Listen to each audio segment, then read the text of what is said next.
विभाग के मुखी डॉक्टर सतनाम सिंह संधू जी ਅਤੇ हाल ਵਿੱਚ मौजूद बहुत ही सत्कारयोग अध्यापक साहिबान, आप सब ਦਾ डिस्टेंस एजुकेशन विभाग के फैकल्टी डिवेलपमेंट प्रोग्राम के अधीन इस समागम ਵਿੱਚ ਅਸੀਂ हार्दिक स्वागत करते हैं।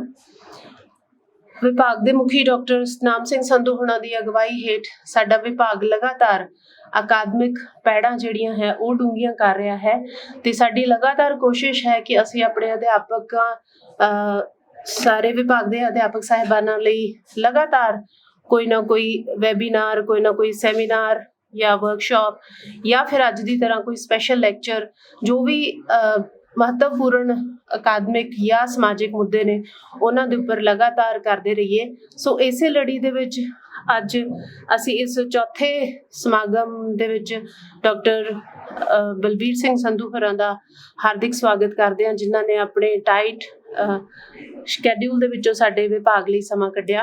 इस दे नाल ही असीं स्वागत करते हाँ साडे अज दे मुख स्पीकर डॉक्टर कुलदीप सिंह होरां दा, जिहड़े कि पंजाबी यूनिवर्सिटी दे एजुकेशन विभाग दे विच कार्यरत हैं।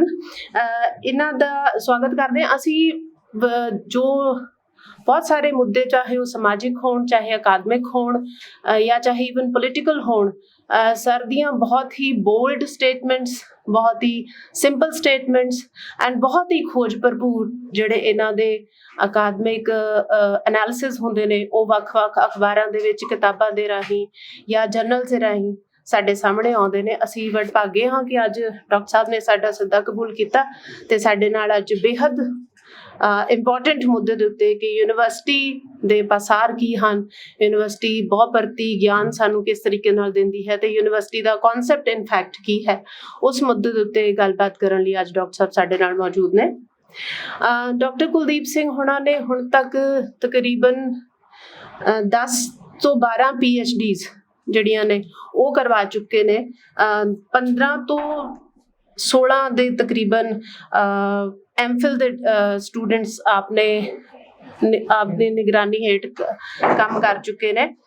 इस तो इलावा 20 तो 22 M.Ed दियां डेजिटेशंस डॉक्टर साहब ने डाइवर्स टॉपिक्स, चाहे वो एजुकेशन नाल रिलेटेड होण, स्कूल एजुकेशन नाल रिलेटेड होण या कॉलेज एजुकेशन नाल रिलेटेड होण, उन्हां दियां केस स्टडीज़ जिहड़े स्टूडेंट ने जिथों भी इन्हां दे नाल अप्रोच कीता उन्हां दे ही पर्टिकुलर पिंड नूं आधार बना के सर ने उन्हां दी डेजिटेशन तैयार करवाई है। ये इन्हां दी खूबी है इस यूनिवर्सिटी दे विच। इस तो इलावा कोविड दे दौरान तकरीबन 20 तो 22 आर्टिकल्स ਜਿਹੜੀਆਂ मशहूर अखबारां ने उन्हां दे विच सर दे सानू पढ़न नूं मिले, जिन्हां दे विचों घट्टो घट्ट 14 तो 15 आर्टिकल्स जिहड़े ने वो गौरमेंट दियां जिहड़ियां रिपोर्ट सीगियां उन्हां दे एनालिसिस तो आधारित ने। सो इन्हां दी खूबियां असीं सारे जानते हैं। साडी यूनिवर्सिटी का पार्ट ने, मैं बहुत ज़्यादा नहीं बोलांगी इन्हां दे बारे, लेकिन फिर भी जिस ये सादे तरीके नाल, जिस सॉलिड रूप दे विच और जिस मैं बार बार कह रही कि बोल्ड स्टेटमेंट्स दे रूप दे विच अकादमिक खेतर दे विच विचरदे हन, वो साडे लई माण दी गल है कि साडे विचकार अज डॉक्टर साहब अपना जिहड़ा विख्यान है वो साडे नाल साझा करनगे। हुण मैं बेनती करदी हाँ साडे विभाग के मुखी डॉक्टर सतनाम सिंह संधू होना जी नूं कि वो अज दे विषय दे बारे आप सब नूं रूबरू कराउण। डिस्टेंस एजुकेशन विभाग के एक होर अध्यापक साहिबान जिहड़े कि साडे डीन सोशल साइंसिस ने डॉक्टर हरविंदर कौर जी, अज दे बुलारे डॉक्टर कुलदीप सिंह जी, विभाग के टीचर साहिबान, दूसरे विभागों तो पहुंचे टीचर साहिबान अते कॉलेजों तो फैकल्टी डिवेलपमेंट प्रोग्राम अधीन बहुभर्ती ज्ञान अते यूनिवर्सिटी का संकल्प विषय से पहुंचे दे सैमीनार संबंधी पहुंचे अध्यापक साहिबान, मैं स्पैशली डॉक्टर सतनाम सिंह का धन्नवादी हाँ जिन्हों ने कोविड के इस टाइम दे विच ऑफलाइन मोड वाल नूं जाण लई एक कदम अगे पुट्टिया।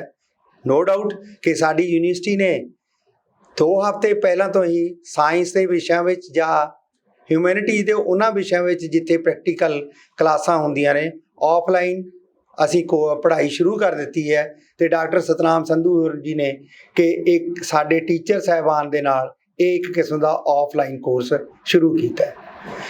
मैनूं बहुत खुशी है कि डॉक्टर सतनाम सिंह संधू ने ਸਾਡੀਆਂ ਬਹੁਤ ਸਾਰੀਆਂ ਸਮੱਸਿਆਵਾਂ ਜਿਹੜੀਆਂ ਕਿ ਅਸੀਂ ਸੁਸਾਇਟੀ ਦੇ ਤੌਰ ਤੇ ਵੱਖਰੇ ਵੱਖਰੇ ਖੇਤਰਾਂ ਵਿੱਚ ਪੇਸ਼ ਕਰ ਰਹੇ ਹਾਂ, ਉਹਨਾਂ ਬਾਰੇ ਇਹਨਾਂ ਨੇ ਬਾਖੂਬੀ ਚਾਨਣਾ ਪਾਇਆ ਹੈ।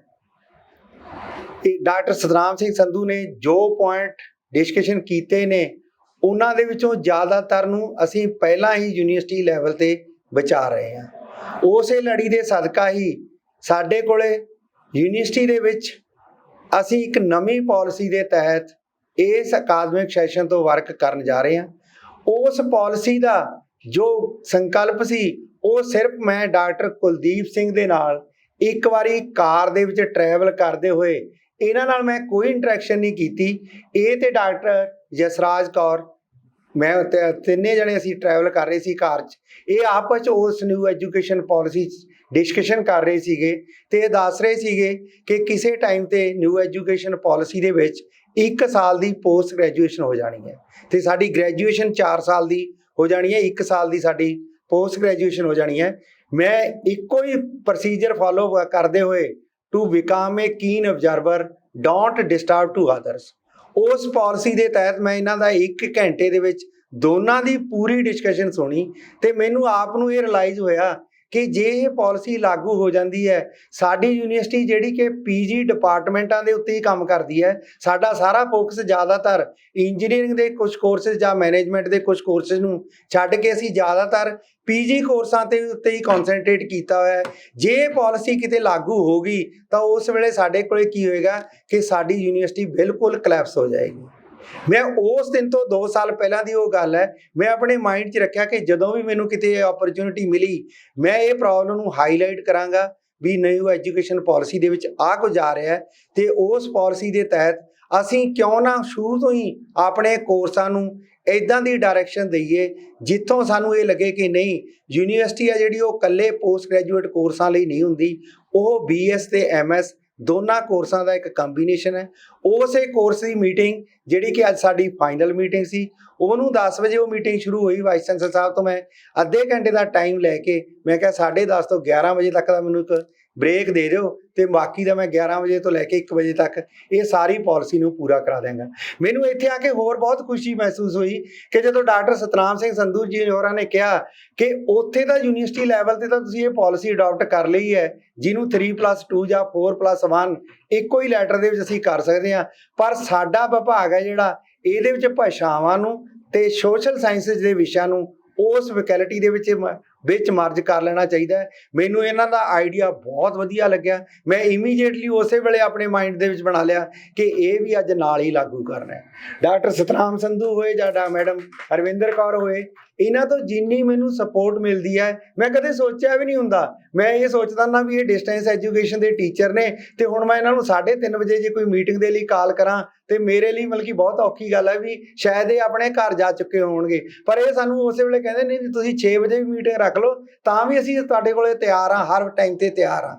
ਤੇ ਇਸ ਲਈ ਮੈਂ ਇਹਨਾਂ ਦੋਨਾਂ ਦਾ ਵੀ ਸਪੈਸ਼ਲ ਤਹਿ ਦਿਲੋਂ ਧੰਨਵਾਦੀ ਹਾਂ। ਡਾਕਟਰ ਕੁਲਦੀਪ ਸਿੰਘ ਜੀ ਜਿਹੜੇ ਤੁਹਾਡੇ ਨਾਲ ਇਸ ਮਲਟੀ ਲੇਅਰ ਜਿਹੜੀ ਸਾਡੇ ਕੋਲ ਨੌਲੇਜ ਹੈ ਤੇ ਜੋ ਯੂਨੀਵਰਸਿਟੀ ਦਾ ਸਾਡਾ ਸੰਕਲਪ ਹੈ ਉਸ ਵਿਸ਼ੇ ਤੇ ਖੁੱਲ੍ਹ ਕੇ ਗੱਲ ਕਰਨਗੇ। ਇਹਨਾਂ ਤੋਂ ਤੁਸੀਂ ਬਹੁਤ ਕੁਝ ਸਿੱਖੋਗੇ। ਮੈਂ ਤਾਂ ਇੱਕੋ ਲੈਕਚਰ ਦੇ ਵਿੱਚ ਇਹਨਾਂ ਤੋਂ ਇੰਨਾ ਕੁਝ ਸਿੱਖ ਲਿਆ ਤੇ ਸ਼ਾਇਦ ਉਹਦੇ ਨਾਲ ਸਾਡੀ ਯੂਨੀਵਰਸਿਟੀ ਹੈ ਜਿਹੜੀ ਇੱਕ ਫਾਈਨੈਂਸ਼ੀਅਲ ਕ੍ਰਾਈਸਿਸ ਦੇ ਵਿੱਚ ਚੱਲ ਰਹੀ ਹੈ, ਉਸ ਫਾਈਨੈਂਸ਼ੀਅਲ ਕ੍ਰਾਈਸਿਸ ਚੋਂ ਮਾਡਲ ਚੋਂ ਬਾਹਰ ਆਉਣ ਦਾ ਇੱਕ ਸਭ ਤੋਂ ਵਧੀਆ ਮੈਥਡ ਇਹਨਾਂ ਦੀ ਡਾਕਟਰ ਜਸਰਾਜ ਨਾਲ ਉਹ ਡਿਸਕਸ਼ਨ ਤੋਂ ਹੀ ਉਤਪੰਨ ਹੋਇਆ ਸੀ। ਮੈਂ ਉੱਥੋਂ ਹੀ ਇਹ ਨੌਲੇਜ ਗੇਨ ਕੀਤੀ ਸੀ। ਮੈਂ ਜ਼ਿਆਦਾ ਟਾਈਮ ਨਾ ਲੈਂਦਾ ਹੋਇਆ ਤੁਹਾਨੂੰ ਸਾਰਿਆਂ ਨੂੰ ਇੱਕ ਵਾਰੀ ਫੇਰ ਪੰਜਾਬੀ ਯੂਨੀਵਰਸਿਟੀ ਪਟਿਆਲਾ ਦੀ ਐਡਮਿਨਿਸਟ੍ਰੇਸ਼ਨ ਦੇ ਤੌਰ ਤੇ ਸਾਰਿਆਂ ਦਾ ਤੁਹਾਨੂੰ ਵੈਲਕਮ ਕਹਿਣਾ ਤੇ ਡਾਕਟਰ ਸਤਨਾਮ ਸੰਧੂ ਜੀ ਤੇ ਉਹਨਾਂ ਦੇ ਵਿਭਾਗ ਦੇ ਟੀਚਰ ਸਾਹਿਬਾਨ ਡਾਕਟਰ ਹਰਵਿੰਦਰ ਕੌਰ ਜੀ, ਇਹਨਾਂ ਸਾਰਿਆਂ ਨੂੰ ਵਧਾਈ ਦਿੰਦਾ ਕਿ ਤੁਸੀਂ ਘੱਟੋ ਘੱਟ ਯੂਨੀਵਰਸਿਟੀ ਦੇ ਵਿੱਚ ਇੱਕ ਪਹਿਲੇ ਇੱਦਾਂ ਲੀਡਿੰਗ ਡਿਪਾਰਟਮੈਂਟ ਬਣ ਗਏ ਜਿਨ੍ਹਾਂ ਨੇ ਆਫਲਾਈਨ ਦੇ ਵਿੱਚ ਇਸ ਵੇ ਦੇ ਨਾਲ ਤੁਸੀਂ ਲੈਕਚਰ ਸੀਰੀਜ਼ ਨੂੰ ਸ਼ੁਰੂ ਕੀਤਾ ਹੈ। ਇਹਨਾਂ ਸ਼ਬਦਾਂ ਦੇ ਨਾਲ ਹੀ ਮੈਂ ਤੁਹਾਡਾ ਸਾਰਿਆਂ ਦਾ ਇੱਕ ਵਾਰ ਫੇਰ ਧੰਨਵਾਦ ਕਰਦਾ ਤੇ ਡਾਕਟਰ ਸਤਨਾਮ ਹੋਰ ਦਾ ਵੀ ਧੰਨਵਾਦ ਕਰਦਾ। Thank you doctor Sandhu. ਮੈਨੂੰ ਲੱਗਦਾ ਕਿ ਸਾਡੀ ਸਾਰਿਆਂ ਦੀ ਬਹੁਤ ਅੱਛੀ ਓਰੀਐਂਟੇਸ਼ਨ ਇਹਨਾਂ ਦੋ ਵਿਦਵਾਨਾਂ ਨੇ ਆਲਰੇਡੀ ਕਰ ਦਿੱਤੀ ਕਿ what we are going to listen. ਹੁਣ ਬੇਨਤੀ ਕਰਦੇ ਡਾਕਟਰ ਸੰਧੂ ਨੂੰ, ਡਾਕਟਰ ਬਲਵੀਰ ਸਿੰਘ ਸੰਧੂ ਜੀ ਨੂੰ।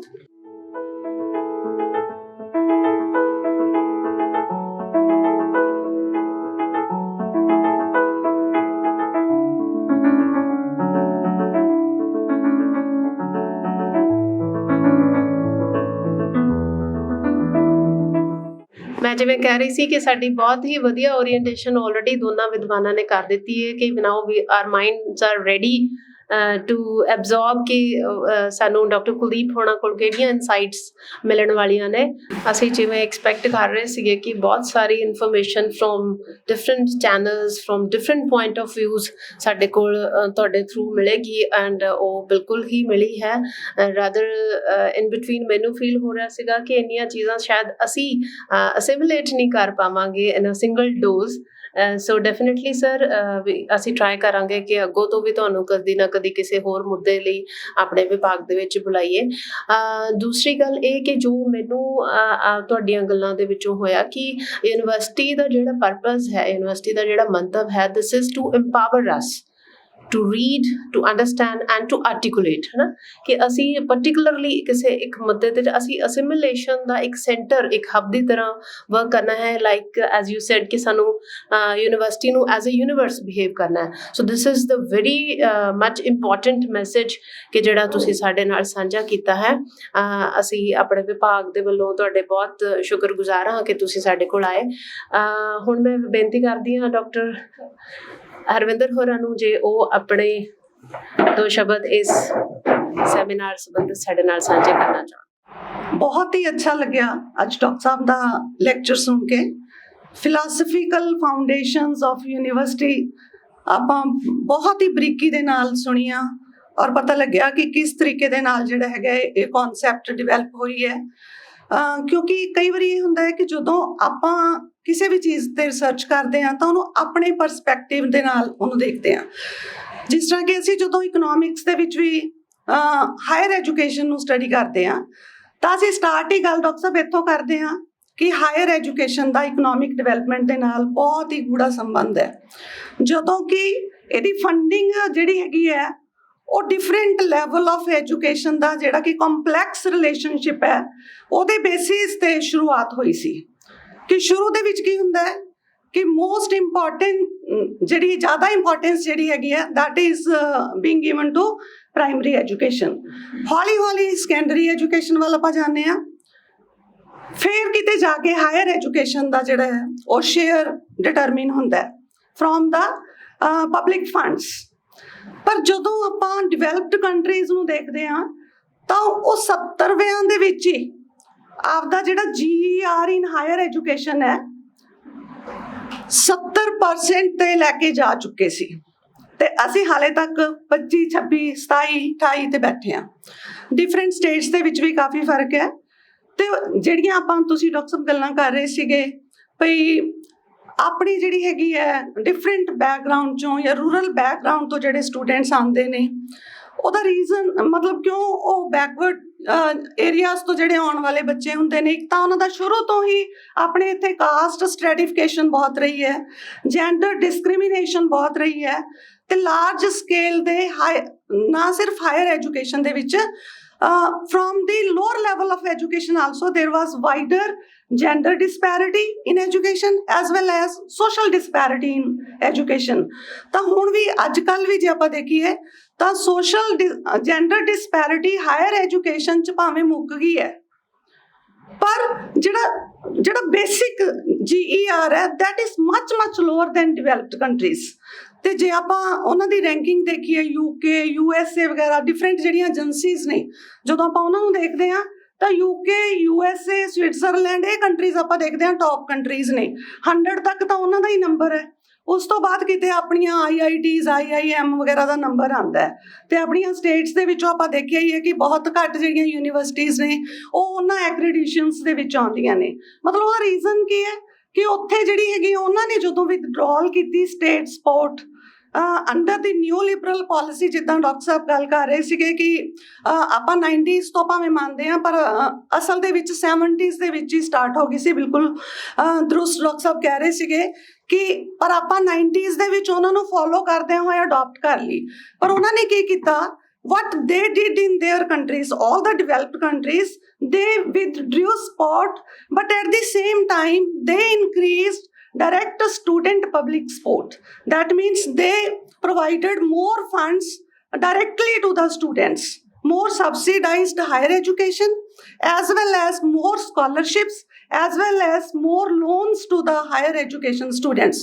ਤਾਂ ਪਰ ਆਪਣੇ ਜੇ ਆਪਾਂ ਕੰਟਰੀ ਦੇ ਵਿੱਚ ਦੇਖੀਏ ਤਾਂ ਸਾਡੀ ਟੋਟਲ ਫੰਡਿੰਗ ਜਿਹੜੀ ਹੈਗੀ ਹੈ, ਆਪਾਂ ਨੂੰ ਪਤਾ ਹੀ ਹੈ ਕਿ ਟੋਟਲ ਸ਼ੇਅਰ ਦੇ ਵਿੱਚੋਂ ਤਕਰੀਬਨ ਸਭ ਨੂੰ ਪਤਾ ਹੋਣਾ ਹੈ ਕਿ the lowest share is of ਦਾ ਹਾਇਰ ਐਜੂਕੇਸ਼ਨ। ਉਹਦੇ ਵਿੱਚੋਂ ਵੀ ਜੇ ਆਪਾਂ ਸਕਾਲਰਸ਼ਿਪਸ ਦਾ ਜਾਂ ਡਾਇਰੈਕਟ ਸਟੂਡੈਂਟ ਸਪੋਰਟ ਦੀ ਗੱਲ ਕਰੀਏ ਤਾਂ ਨਿਗਲੀਜੀਬਲ ਜਿਹੜਾ ਹੈਗਾ ਸ਼ੇਅਰ ਹੈਗਾ। ਮਤਲਬ ਕਿ ਅਸੀਂ ਫੋਲੋ ਜਿਹੜਾ ਬਲਾਈਂਡਲੀ ਕਰਦੇ ਹਾਂ, ਜਿਹੜੀਆਂ ਅਸਲੀ ਚੀਜ਼ਾਂ ਨੇ ਉਹਨਾਂ ਨੂੰ ਛੁਪਾ ਕੇ ਉਹ ਜਿਹੜੀ ਹੈਗੀ ਆ ਫੰਡਿੰਗ ਦੇ ਵਿੱਚ ਜਿਹੜੀ ਮਤਲਬ ਕਿ ਸੀ ਸਾਨੂੰ ਸਟੇਟ ਸਪੋਰਟ ਵਿਦਡਰਾਅ ਕਰਨ ਦੀ ਬਜਾਏ ਹਜੇ ਸਟੇਟ ਸਪੋਰਟ ਹੋਰ ਪ੍ਰੋਵਾਈਡ ਕਰਨ ਦੀ ਜ਼ਰੂਰਤ ਹੈ ਟੂ ਇਨਕਰੀਜ਼ ਦਾ ਕੁਆਲਿਟੀ। ਤੇ ਦੂਜੇ ਪਾਸੇ ਜਿਹੜੀ ਆਪਾਂ ਸੋਸ਼ਲ ਸਟ੍ਰੈਟੀਫਿਕੇਸ਼ਨ ਦੀ ਗੱਲ ਕਰਦੇ ਹਾਂ ਉਹਦੇ ਵਿੱਚ ਵੀ ਕੀ ਹੈ ਕਿ ਹਜੇ ਵੀ ਜਿਹੜੀ ਗੈਪ ਆਫ ਦੀ ਨੌਨ ਐਸੀਜ਼ ਤੇ ਐਸੀਜ਼ ਦਾ ਹਾਇਰ ਐਜੂਕੇਸ਼ਨ ਦੇ ਵਿੱਚ ਦੈਟ ਇਜ਼ ਮਚ ਹਾਇਰ। ਤੇ ਪੰਜਾਬ ਦੀ ਜੇ ਆਪਾਂ ਸਪੈਸ਼ਲੀ ਗੱਲ ਕਰੀਏ ਤਾਂ ਇੱਥੇ ਤਾਂ ਉਹ ਬ੍ਰਿਜ ਹੋਇਆ ਹੀ ਨਹੀਂ, ਕਿਉਂਕਿ ਇੱਥੇ ਐਸੀਜ਼ ਦੀ ਅਦਰਵਾਈਜ਼ 33% ਪਾਪੂਲੇਸ਼ਨ ਆਪਣੇ ਐਸਸੀ ਹੈ। ਤਾਂ ਇਹ ਜਿਹੜਾ ਹੈਗਾ ਹਾਇਰ ਐਜੂਕੇਸ਼ਨ ਦੇ ਵਿੱਚ no doubt there is an increase in the GER of total of the general category of SCs also, but wider gender gap still persists। So ਸਾਨੂੰ ਹਜੇ ਹਾਇਰ ਐਜੂਕੇਸ਼ਨ ਜਾਂ ਯੂਨੀਵਰਸਿਟੀਜ਼ ਦੇ ਵਿੱਚ ਇੱਦਾਂ ਹੀ ਜਿੱਦਾਂ ਕਿ ਆਪਾਂ ਟੀਚਿੰਗ ਹੋ ਗਿਆ, ਰਿਸਰਚ ਹੋ ਗਿਆ, ਤਾਂ ਇਹ ਵਿਦਡਰਾਅਲ ਦੇ ਨਾਲ ਜਾਂ ਜਿਹੜੀ ਹੈ ਹਾਇਰ ਐਜੂਕੇਸ਼ਨ ਕਮੋਡਿਟੀ ਬਣਨ ਦੇ ਨਾਲ ਸਾਨੂੰ ਬਹੁਤ ਨੁਕਸਾਨ ਹੋ ਰਿਹਾ ਹੈ, ਉਹਦਾ ਸਾਨੂੰ ਫਾਇਦਾ ਘੱਟ ਹੋਇਆ। ਨੋ ਡਾਊਟ ਕਿ ਇਹ ਕੁਆਂਟੀਟੇਟਿਵ ਐਕਸਪੈਂਸ਼ਨ ਜਿਹੜੀ ਹੈਗੀ ਉਹ ਹੋਈ ਹੈ, ਪਰ ਕੁਆਲਿਟੀ ਡਿਟੀਰੀਓਰੇਟ ਹੋਈ ਹੈ। ਰੀਜ਼ਨ ਬੀਇੰਗ ਕਿ ਅਸੀਂ ਰਿਸਰਚ ਵੱਲ ਉਹਨਾਂ ਜਿਹੜਾ ਹੈਗਾ ਐਮਫੈਸਿਸ ਨਹੀਂ ਦੇ ਰਹੇ ਜਿੰਨਾ ਸਾਨੂੰ ਦੇਣਾ ਚਾਹੀਦਾ ਹੈ, ਕਿਉਂਕਿ ਅਸੀਂ ਉਦੋਂ ਤੱਕ ਜਦੋਂ ਤੱਕ ਅਸੀਂ ਰਿਸਰਚ ਵੱਲ ਜ਼ਿਆਦਾ ਜ਼ੋਰ ਨਹੀਂ ਦਿੰਦੇ, ਜਦੋਂ ਤੱਕ ਫੰਡਿੰਗ ਨਹੀਂ ਆਏਗੀ ਜ਼ੋਰ ਨਹੀਂ ਹੋਏਗਾ, ਤੁਸੀਂ ਜ਼ਿਆਦਾ ਅੱਛੀ ਜਿਹੜੀ ਰਿਸਰਚ ਜਿਹੜੀ ਨਹੀਂ ਕਰਵਾ ਸਕੋਗੇ। ਸੋ ਇਨੋਵੇਟਿਵ ਆਈਡੀਆਜ਼ ਵੀ ਉਦੋਂ ਹੀ ਆਉਂਦੇ ਆ, ਉਦੋਂ ਹੀ ਅੱਛੀ ਰਿਸਰਚ ਹੁੰਦੀ ਹੈ ਜਦੋਂ ਫੰਡਿੰਗ ਹੋਏ। ਸੋ ਇਸ ਕਿਸਮ ਦਾ ਮੇਰਾ ਵਿਊ ਸੀ। ਇੱਕ ਚੀਜ਼ ਮੈਂ ਹੋਰ ਵੀ ਕਹਿਣਾ ਚਾਹੁੰਦੀ ਸੀ ਕਿ ਜਦੋਂ ਯੂਨੀਵਰਸਿਟੀਜ਼ ਦੀ ਕਨਸੈਪਟ ਸਟਾਰਟ ਹੋਈ ਤਾਂ ਇਹ ਹੋਈ ਆਪਣਾ ਜਿਹੜਾ ਹੈਗਾ ਜਿੱਦਾਂ ਡਾਕਟਰ ਸਾਹਿਬ ਨੇ ਵੀ ਗੱਲ ਕੀਤੀ ਸੀ ਕਿ ਮੈਡੀਕਲ ਸਾਇੰਸ ਦੇ ਨਾਲ, ਠੀਕ ਹੈ, ਇੰਟਰਨੈਸ਼ਨਲ ਲੈਵਲ ਤੇ ਜਦੋਂ ਸਟਾਰਟ ਹੋਈ ਤਾਂ ਮੈਡੀਕਲ ਸਾਇੰਸਿਸ ਜਿਹੜੀਆਂ ਪਹਿਲਾਂ ਮੈਡੀਕਲ ਫਿਰ ਸਾਇੰਸ ਫਿਰ ਲਾਅ ਆਇਆ, ਹੌਲੀ ਹੌਲੀ ਕਿਤੇ ਜਾ ਕੇ ਸੋਸ਼ਲ ਸਾਇੰਸਿਸ ਜਿਹੜੀਆਂ 200 ਸਾਲ ਪਹਿਲਾਂ ਜਿਹੜੀਆਂ ਉਹ ਯੂਨੀਵਰਸਿਟੀਜ਼ ਦੇ ਵਿੱਚ ਪੜ੍ਹਾਈਆਂ ਜਾਣ ਲੱਗੀਆਂ ਜਾਂ ਨਾਲ ਰਿਲੇਟਡ ਆਇਆ। ਔਰ ਉਦੋਂ ਤੱਕ ਵਿਮਨ ਜਿਹੜੀਆਂ ਬਹੁਤ ਘੱਟ ਹੀ ਹਾਇਰ ਐਜੂਕੇਸ਼ਨ ਲੈਂਦੀਆਂ ਸੀਗੀਆਂ। ਤੇ ਇਹ ਜਦੋਂ ਤੋਂ ਜੈਂਡਰ ਜਿਹੜੀ ਹੈਗੀ ਹੈ ਦੀ ਕਨਸੈਪਟ ਜੈਂਡਰ ਸੈਂਸਿਟਾਈਜ਼ੇਸ਼ਨ ਆਪਾਂ ਕਹੀਏ ਹੁਣ ਸ਼ੁਰੂ ਹੋਈ ਤਾਂ ਉਦੋਂ ਤੋਂ ਵੂਮਨ ਦੀ ਐਂਟਰੀ ਜਿਹੜੀ ਹੈ ਸਟਾਰਟ ਹੋਈ ਹੈ। ਤਾਂ ਹੁਣ ਕਿਤੇ ਜਾ ਕੇ ਇੰਡੀਆ 'ਚ ਜੈਂਡਰ ਡਿਸਪੈਰਿਟੀ ਘੱਟ ਹੋਈ ਹੈ, ਪਰ ਓਵਰਆਲ GER ਹਜੇ ਵੀ ਘੱਟ ਹੈ। ਸੋ ਮੇਰਾ ਕਹਿਣ ਦਾ ਮੇਨ ਏਮ ਇਹ ਹੈ ਕਿ ਡਾਕਟਰ ਸਾਹਿਬ ਦੇ ਲੈਕਚਰ ਤੋਂ ਬਹੁਤ ਨਵੇਂ ਆਈਡੀਆਜ਼ ਜਿਹੜੇ ਹੈਗੇ ਆ ਉਹ ਆਪਣੇ ਮਾਈਂਡ ਦੇ ਵਿੱਚ ਆਏ ਹੈ ਕਿ ਥਿਓਰੈਟੀਕਲ ਜਿਹੜਾ ਹੈਗਾ ਪਰਸਪੈਕਟਿਵ ਤੋਂ ਅਸੀਂ ਵੀ ਇਹਨੂੰ ਹੋਰ ਜਿਹੜਾ ਅੱਛੇ ਤਰੀਕੇ ਦੇ ਨਾਲ ਦੇਖਣਾ ਸ਼ੁਰੂ ਕਰਾਂਗੇ। ਹਲੇ ਜ਼ਿਆਦਾਤਰ ਇਕਨੋਮਿਕ ਆਸਪੈਕਟ ਹੀ ਅਸੀਂ ਜ਼ਿਆਦਾ ਦੇਖਦੇ ਰਹੇ ਹਾਂ ਵੀ ਕਿਸ ਤਰੀਕੇ ਦੇ ਨਾਲ ਜਿਹੜਾ ਹੈਗਾ ਇਕੋਨਮੀ ਵੱਲੋਂ ਸਪੋਰਟ ਹੋ ਰਹੀ ਹੈ ਜਾਂ ਇਹ ਜਿਹੜੀ ਹੈ ਕਿੱਦਾਂ ਵਿਦਡਰਾਅ ਹੋ ਰਿਹਾ ਹੈ। ਇਸੇ ਤਰ੍ਹਾਂ ਥੋੜਾ ਜਿਹਾ ਮੈਂ ਨਿਊ ਜਿਹੜੀ ਹੈਗੀ ਆਪਣੀ ਐਜੂਕੇਸ਼ਨ ਪਾਲਿਸੀ ਹੈ ਇਹਦੇ ਬਾਰੇ ਵੀ ਡਾਕਟਰ ਸਾਹਿਬ ਨੇ ਬਹੁਤ ਅੱਛੀ ਤਰੀਕੇ ਦੇ ਨਾਲ ਜਿੱਦਾਂ ਦੱਸਿਆ ਵੀ ਕਿਵੇਂ ਇਹਦੇ ਨਾਲ ਕਿਸ ਤਰੀਕੇ ਦੀਆਂ ਚੇਂਜਸ ਆਉਣਗੀਆਂ ਜਦੋਂ ਐਫੀਲੀਏਸ਼ਨ ਰਿਲੇਟਡ ਜਿਹੜੇ ਕਾਲਜਿਸ ਹੁੰਦੇ ਯੂਨੀਵਰਸਿਟੀਜ਼ ਦੇ ਨਾਲ ਵਰਕ ਕਰ ਦਿੱਤੇ ਜਾਣਗੇ। ਨਵੀਂ ਪਾਲਿਸੀ ਦੇ ਵਿੱਚ ਕੀ ਹੈ ਟੂ ਬ੍ਰੇਕ ਦਾ ਸਿਲੋਸ। ਇੱਕ ਉਹਨਾਂ ਨੇ ਕਿਹਾ ਕਿ ਆਰਟ ਐਂਡ ਲਿਬਰਲ ਸਾਇੰਸਿਸ ਜਿਹੜੀਆਂ ਹੈਗੀਆਂ ਉਹਨਾਂ ਨੂੰ ਮਰਜ ਕਰ ਲਓ। ਇੱਕ ਇਹ ਹੈ ਕਿ ਜਿਹੜੀ ਕੰਪਾਰਟਮੈਂਟਲਾਈਜੇਸ਼ਨ ਸੀਗੀ ਇਹਨੂੰ ਖਤਮ ਕਰਕੇ ਵੀ ਇੱਕੋ ਯੂਨੀਵਰਸਿਟੀ ਦੇ ਵਿੱਚ ਜਿੱਦਾਂ ਆਪਾਂ ਆਪਣੇ ਤਾਂ ਚਲੋ ਆਲਰੇਡੀ ਬਹੁਤ ਸਾਰੇ ਸਟਰੀਮਸ ਹੈ, 12 ਫੈਕਲਟੀਜ਼ ਨੇ, ਤਾਂ ਇਸੇ ਤਰ੍ਹਾਂ ਹੀ ਕਾਲਜਿਸ ਦੇ ਵਿੱਚ ਵੀ ਨਵੀਂ ਪਾਲਿਸੀ ਦੇ ਵਿੱਚ ਇਹੀ ਕਿਹਾ ਜਾ ਰਿਹਾ ਹੈ ਕਿ ਤੁਹਾਡਾ ਜਿਹੜਾ ਹੈਗਾ ਡਿਫਰੈਂਟ ਆਰਟਸ ਕਾਲਜਿਸ ਜਾਂ ਜਿਹੜੇ ਹੈਗੇ ਆ ਇਸ ਤਰੀਕੇ ਦੇ ਨਾਲ ਇਹ ਜਿਹੜੀ ਕੰਪਾਰਟਮੈਂਟਲਾਈਜੇਸ਼ਨ ਖਤਮ ਹੋਏਗੀ। ਪਰ ਜਦੋਂ ਇੱਕ ਨੰਬਰ ਫਿਕਸ ਕੀਤਾ ਗਿਆ ਉਸ ਤੇ ਵੀ ਕਈ ਵਾਰੀ ਬੜਾ ਡਾਊਟ ਹੁੰਦਾ ਹੈ ਕਿ ਸਾਡੇ ਤਾਂ ਆਲਰੇਡੀ ਹੀ ਨੰਬਰ ਘੱਟ ਹੈ। ਜਿੱਦਾਂ ਫੋਰ ਐਗਜ਼ਾਮਪਲ ਆਪਣੀ ਸਟੇਟ ਜਿਹੜੀ ਹੈਗੀ ਹੈ ਉਹ ਅਸੀਂ ਮੀਡੀਓਕਰ ਜੇ ਹੈਗੇ ਆ, ਮਤਲਬ as compare to in India while we compare our Punjab state with other states economically ਅਸੀਂ ਪਹਿਲਾਂ ਬਹੁਤ ਉੱਚੇ ਸੀਗੇ, ਹੁਣ economically we are feeling down. ਤੇ ਦੂਜੇ ਪਾਸੇ ਹਾਇਰ ਐਜੂਕੇਸ਼ਨ ਵੱਲ ਵੀ ਅਸੀਂ ਕੋਈ ਜ਼ਿਆਦਾ ਐਮਫੈਸਿਸ ਜਿਹੜਾ ਹੈਗਾ ਨਹੀਂ ਕਰ ਰਹੇ, ਜ਼ਿਆਦਾ ਫੰਡਿੰਗ ਨਹੀਂ ਕਰ ਰਹੇ। ਤਾਂ ਅਸੀਂ ਹਰ ਇੱਕ ਇੰਡੀਕੇਟਰ ਤੋਂ whether it is number of universities, whether it is number of public universities, whether it is number of colleges, whether it is enrollment per college, we fall behind 10, 11, 12, 13, 14 states. So there is need to think about these factors also. ਇੱਕ ਹੋਰ ਚੀਜ਼ ਕਿ ਜਿੱਦਾਂ doctor Satnam Singh ji ਦੀ ਵੀ ਮੈਂ ਅਕਸਰ ਜਿਹੜਾ ਹੈਗਾ ਹੁਣੇ ਆਪਾਂ ਗੱਲ ਸੁਣ ਕੇ ਹਟੇ ਹਾਂ, ਤਾਂ ਉਹਨਾਂ ਦੇ ਆਈਡੀਆਜ਼ ਜਿਹੜੇ ਹੈਗੇ ਨੇ ਹਰ ਇੱਕ ਚੀਜ਼ ਨੂੰ ਉਹ ਬਹੁਤ ਇਨੋਵੇਟਿਵ ਵੇ ਨਾਲ ਦੇਖਦੇ ਨੇ। ਜਿੱਦਾਂ ਕਿ ਹੁਣ ਪਿੱਛੇ ਜੇ ਆਪਣੀ ਯੂਨੀਵਰਸਿਟੀ ਨੇ ਇੱਕ ਸਟਾਰਟ ਕੀਤਾ ਹੈਗਾ 5 ਈਅਰ ਇੰਟੀਗ੍ਰੇਟਿਡ ਕੋਰਸ, ਤਕਰੀਬਨ ਹਰ ਇੱਕ ਜਿਹੜੀ ਹੈ ਫੈਕਲਟੀ ਦੇ ਵਿੱਚ ਸਟਾਰਟ ਹੋ ਰਿਹਾ। ਤਾਂ ਕੱਲ ਜਿਸ ਵੇਲੇ ਅਸੀਂ ਇਹਨਾਂ ਨਾਲ ਬੈਠੇ ਸੀ ਤੇ ਅੱਜ ਵੀ ਜਿੱਦਾਂ ਆਪਾਂ ਨੂੰ ਡੀਨ ਸਾਹਿਬ ਦੱਸ ਰਹੇ ਸੀਗੇ ਕਿ ਇਹਨਾਂ ਨੇ ਉਸੇ ਵੇਲੇ ਹੀ ਉਸ ਇਸ਼ੂ ਨੂੰ ਇੰਨੀ ਮਤਲਬ ਸਪੀਡਲੀ ਕੈਚ ਕੀਤਾ, ਉਹਨੂੰ ਇੰਨੀ ਇਨੋਵੇਟਿਵਲੀ ਆਪਣੇ ਡਿਪਾਰਟਮੈਂਟ ਦੇ ਵਿੱਚ ਵੀ ਉਹਨੂੰ ਜਿਹੜਾ ਹੈਗਾ ਇੰਪਲੀਮੈਂਟ ਕਰਨ ਬਾਰੇ ਸੋਚਿਆ। ਤਾਂ ਮਤਲਬ ਬਹੁਤ ਅੱਛਾ ਲੱਗਿਆ ਕਿ ਜਦੋਂ ਆਪਾਂ ਇਸ ਕਿਸਮ ਦਾ 5 ਈਅਰ ਇੰਟੀਗ੍ਰੇਟਿਡ ਕੋਰਸ ਕਰਾਂਗੇ ਤਾਂ ਨਿਊ ਐਜੂਕੇਸ਼ਨ ਪਾਲਿਸੀ ਦੇ ਅਕੋਰਡਿੰਗਲੀ ਸਾਡੇ ਜਿਹੜੇ ਗ੍ਰੈਜੂਏਸ਼ਨ ਵਾਲੇ ਸਟੂਡੈਂਟਸ ਨੇ ਉਹ ਆਟੋਮੈਟਿਕ ਆਪਣੀ ਜਿਹੜੀ ਪਸੰਦ ਦੀ ਪੋਸਟ ਗ੍ਰੈਜੂਏਸ਼ਨ ਜਿਹੜੀ ਹੈਗੀ ਆ ਉਹਨੂੰ ਆਪਟ ਕਰ ਸਕਣਗੇ ਤੇ ਵਧੀਆ ਰਹੇਗਾ ਯੂਨੀਵਰਸਿਟੀ ਵਾਸਤੇ ਵੀ, ਡਿਪਾਰਟਮੈਂਟ ਵਾਸਤੇ ਵੀ, ਔਰ ਯੂਨੀਵਰਸਿਟੀ ਦੇ ਜਿਹੜੇ ਫੰਡਿੰਗ ਇਸ਼ੂਜ਼ ਦੇ ਨਾਲ ਰਿਲੇਟਡ ਵੀ ਇਹਦੇ ਵਿੱਚ ਇਹਦੇ ਨਾਲ ਕਾਫੀ ਇੰਪਰੂਵਮੈਂਟ ਆਏਗੀ। So thank you very much. Thank you ma'am. ਇੱਕ ਨਵਾਂ ਐਸਪੈਕਟ ਇਕਨੋਮਿਕਸ ਨਾਲ ਜੁੜ ਕੇ ਵੀ ਸਾਡੇ ਸਾਹਮਣੇ ਆ ਗਿਆ। ਹੁਣ ਮੈਂ ਰਿਕੁਐਸਟ ਕਰਾਂਗੀ ਡਾਕਟਰ ਹਰਪ੍ਰੀਤ ਨੂੰ ਕਿ ਉਹ ਫਾਰਮਲ ਵੋਟ ਆਫ ਥੈਂਕਸ ਲਈ ਆਉਣ ਸਾਰਿਆਂ ਦੇ। Thank you, Dr. Raminder. A very good afternoon to all of you. First, we need to have the interactive session. Okay. Gurpreet, you want to ask something? Sir, you can go ahead. Sir ਪਹਿਲਾਂ ਤਾਂ ਤੁਹਾਡਾ ਸ਼ੁਕਰੀਆ ਕਿ ਤੁਸੀਂ lecture ਜਿਹੜਾ ਬਹੁਤ ਅਸੀਂ ਕਹੀਏ ਕਿ ਬਹੁਤ ਸਾਰੀਆਂ ਕਿਤਾਬਾਂ ਦੀ ਸਾਨੂੰ ਜਾਣਕਾਰੀ ਹੋਈ ਆ।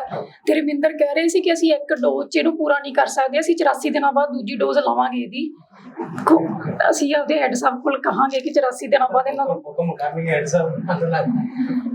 ਤੇ ਸਰ ਅਗਲੀ ਗੱਲ ਇਹ ਹੈ ਕਿ ਮੇਰਾ ਤੁਹਾਡੇ ਲਈ ਕੋਈ ਸਵਾਲ ਨਹੀਂ ਆ, ਮੈਂ ਤਾਂ ਸਿਰਫ ਆਪਣੀ ਇੱਕ ਜਾਣਕਾਰੀ 'ਚ ਇਜ਼ਾਫਾ ਕਰਨਾ ਹੈ। ਬਹੁਤ ਛੋਟੀ ਜਿਹੀ ਗੱਲ ਹੈ। ਤੁਸੀਂ ਕਿਹਾ ਕਿ ਜਦੋਂ ਰਿਸਰਚ ਕਰਦਾ ਉਹ ਜਿਹੜਾ ਉਹਦੇ ਫੋਕਸ ਕਰਦਾ ਉਹ ਬਹੁਤ ਸੀਮਤ ਜਿਹੀ ਗੱਲ ਹੋ ਜਾਂਦੀ ਹੈ, ਜਾਂ ਸੀਮਤ ਜਿਹਾ ਕਨਸੈਪਟ ਹੋ ਜਾਂਦਾ ਹੈ, ਜਾਂ ਜਿਹੜਾ ਟੌਪਿਕ ਹੁੰਦਾ ਉਹ ਬਹੁਤ ਆਪਾਂ ਕਹੀਏ ਕਿ ਉਹਦੇ ਆਲੇ ਦੁਆਲੇ ਘੁੰਮਣ ਲੱਗ ਜਾਂਦਾ ਤੇ ਉਹਦਾ ਨਜ਼ਰੀਆ ਵੀ ਫਿਰ ਉਵੇਂ ਹੀ ਰਹਿ ਜਾਂਦਾ ਹੈ। ਤੇ ਉਸ ਨਜ਼ਰੀਏ ਨਾਲ ਉਹ ਆਪਦੇ ਨਾਲ ਦਿਆਂ ਨੂੰ, ਡਿਪਾਰਟਮੈਂਟ ਨੂੰ, ਯੂਨੀਵਰਸਿਟੀ ਨੂੰ, ਈਵਨ ਦੈਟ ਹੋਰ ਯੂਨੀਵਰਸਿਟੀਆਂ ਨੂੰ ਦੇਖਦਾ ਹੈ। ਤੇ ਤੁਸੀਂ ਇਹ ਗੱਲ ਕੀਤੀ ਸੀ ਕਿ ਹਰੇਕ ਯੂਨੀਵਰਸਿਟੀ 'ਚ ਇਹ ਆ ਕਿ ਸੀਸੀ ਵਾਲੇ ਸੋਚਦੇ ਆ ਐਜੂਕੇਸ਼ਨ ਵਾਲੇ ਕੁਛ ਨਹੀਂ ਕਰਦੇ, ਐਜੂਕੇਸ਼ਨ ਵਾਲੇ ਸੋਚਦੇ ਆ ਸੀਸੀ ਵਾਲੇ ਕੁਛ ਨਹੀਂ ਕਰਦੇ, ਪੰਜਾਬੀ ਵਾਲੇ ਸੋਚਦੇ ਆ ਕਿ ਸੀਸੀ ਵਾਲੇ ਪੰਜਾਬੀ ਵਾਲੇ ਕੀ ਕਰਦੇ ਨੇ। ਤਾਂ ਕੀ ਜਿਹੜੀ ਇਹ ਵਾਲੀ ਗੱਲ ਹੈ, ਕਿਉਂਕਿ ਤੁਸੀਂ ਐਜੂਕੇਸ਼ਨ ਫੀਲਡ ਦੇ ਹੋ, ਤੁਸੀਂ ਇਹੋ ਜਿਹੇ ਵੇਰੀਏਬਲ ਲੈ ਕੇ ਰਿਸਰਚ ਕਰਦੇ ਹੋ, ਜਿਹੜੀ ਇਹ ਵਾਲੀ ਗੱਲ ਹੈ ਕਿ ਜਿਹੜੀ ਸਾਡੀ ਐਵੇਂ ਦੀ ਸੋਚ ਬਣਦੀ ਆ ਕਿ ਇਹਦੇ ਲਈ ਅਸੀਂ ਜਿਹੜੇ ਬੈਕਗਰਾਊਂਡ 'ਚੋਂ ਆਏ ਹਾਂ ਉਹ ਜ਼ਿੰਮੇਵਾਰ ਹੈ, ਕਿ ਅਸੀਂ ਜਿੱਥੋਂ ਪੜ੍ਹ ਕੇ ਆਏ ਹਾਂ ਉਹ ਸੁਸਾਇਟੀ ਜ਼ਿੰਮੇਵਾਰ ਹੈ, ਜਾਂ ਕਿ ਅਸੀਂ ਜਿੱਥੇ ਪੜ੍ਹਾ ਰਹੇ ਹਾਂ ਉਹ ਸੁਸਾਇਟੀ ਜ਼ਿੰਮੇਵਾਰ ਹੈ। ਮਤਲਬ ਮੋਰਓਵਰ ਮੈਂ ਤਾਂ ਇਹ ਸੋਚਦੀ ਹਾਂ ਕਿ ਇਹ ਗੱਲ ਸੋਚਣ ਤੋਂ ਪਹਿਲਾਂ ਕਿ ਮੈਂ ਸੋਚਾਂ ਕਿ ਪੰਜਾਬੀ ਵਾਲੇ ਕੀ ਕਰਦੇ ਆ, ਅਸੀਂ ਵਿਦਿਨ ਡਿਪਾਰਟਮੈਂਟ ਵੀ ਇਹ ਸੋਚਦੇ ਹਾਂ ਉਹ ਆਉਂਦਾ ਉਹ ਨਹੀਂ ਆਉਂਦਾ, ਉਹ ਵੱਧ ਕੰਮ ਕਰਦਾ ਉਹ ਘੱਟ ਕੰਮ ਕਰਦਾ, ਕਿ ਅਸੀਂ ਕੀ ਇਸ ਗੱਲ ਤੋਂ ਪਾਰ ਜਾ ਸਕਾਂਗੇ। ਜਿਵੇਂ ਤੁਸੀਂ ਮਿੱਥ ਦੀ ਗੱਲ ਕੀਤੀ, ਮੈਂ ਵੀ ਥੋੜ੍ਹਾ ਜਿਹਾ ਇਸ ਪਾਸੇ ਪੜ੍ਹਦੀ ਰਹਿੰਦੀ ਹਾਂ ਕਿ ਜਿਵੇਂ ਕਹਿੰਦੇ ਕਿ ਕਿਸੇ ਮਿੱਥ ਨੂੰ ਬਣਨ ਲਈ ਵੀ ਸਦੀਆਂ ਲੱਗਦੀਆਂ ਨੇ, ਫਿਰ ਟੁੱਟਣ ਲਈ ਵੀ ਸਦੀਆਂ ਲੱਗ ਜਾਂਦੀਆਂ ਨੇ। ਤਾਂ ਮੈਂ ਉਮੀਦ ਕਰਦੀ ਹਾਂ, ਜਿਵੇਂ ਇੱਕ ਸੈਂਟਰ ਗੌਰਮੈਂਟ ਨੇ ਪ੍ਰੋਜੈਕਟ ਚਲਾਇਆ ਕਿ ਸਕੂਲਾਂ ਵਾਲਿਆਂ ਨੂੰ ਕਿਹਾ ਕਿ ਤੁਸੀਂ ਦੱਸੋ ਕਿ 2047 ਤੱਕ ਬੱਚੇ ਕੀ ਸੋਚਦੇ ਆ ਕਿ ਮੇਰਾ ਭਾਰਤ ਹੈ ਜਿਹੜਾ ਉਹ ਕਿਹੋ ਜਿਹਾ ਹੋਵੇਗਾ। ਤਾਂ ਕੀ ਅਸੀਂ ਸੋਚ ਸਕਦੇ ਹਾਂ ਕਿ ਚਾਹੇ ਅਸੀਂ ਉਦੋਂ ਤੱਕ ਰਿਟਾਇਰ ਹੋ ਜਾਵਾਂਗੇ ਕਿ ਇਹਨਾਂ ਖੋਹ ਖਿੰਜਾਂ 'ਚੋਂ ਅਸੀਂ ਯੂਨੀਵਰਸਿਟੀਆਂ ਵਾਲੇ ਪੜ੍ਹੇ ਲਿਖੇ ਲੋਕ ਨਿਕਲ ਜਾਵਾਂਗੇ, ਕਿ ਇਹ ਵਰਤਾਰਾ ਇਵੇਂ ਹੀ ਚੱਲਦਾ ਰਹੇਗਾ। ਬਹੁਤ ਬਹੁਤ ਧੰਨਵਾਦ।